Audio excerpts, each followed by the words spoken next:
Il y a un mot qui revient constamment dans les discours modernes, un mot que presque tout le monde revendique, un mot que les gouvernements défendent, que les citoyens célèbrent et que les sociétés occidentales considèrent comme l'une de leurs plus grandes conquêtes.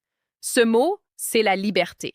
On parle de liberté d'expression, de liberté de choix, de liberté individuelle.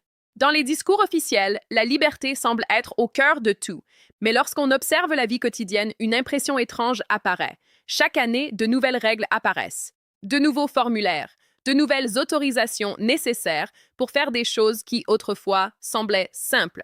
Créer une entreprise demande parfois des démarches interminables. Construire une maison implique une accumulation de normes techniques.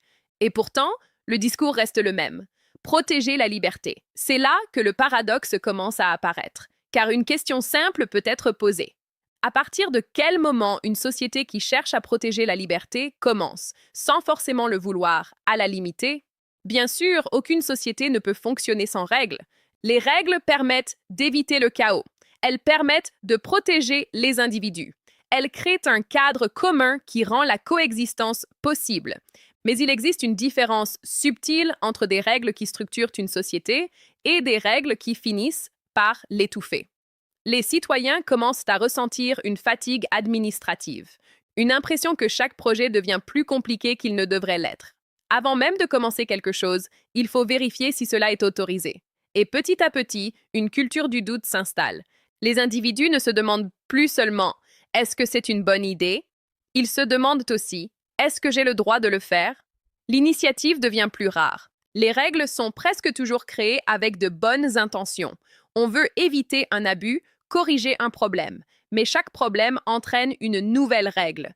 Mais lorsque ces protections s'accumulent pendant des décennies, elles finissent par former un ensemble extrêmement complexe.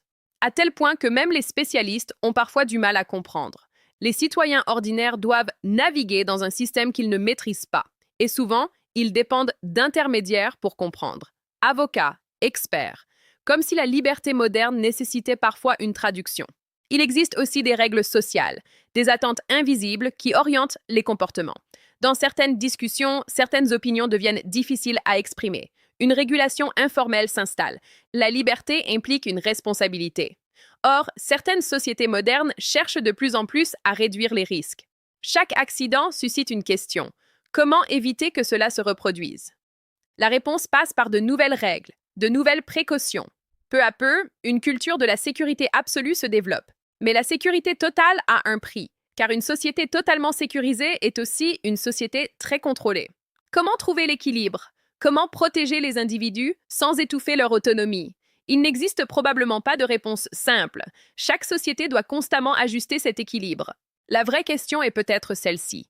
Une société peut-elle rester libre si ses citoyens ont constamment le sentiment de devoir demander la permission?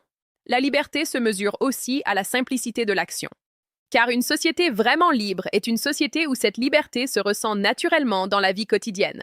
Quand tout est encadré, qu'est-ce qui reste vraiment libre? Abonne-toi.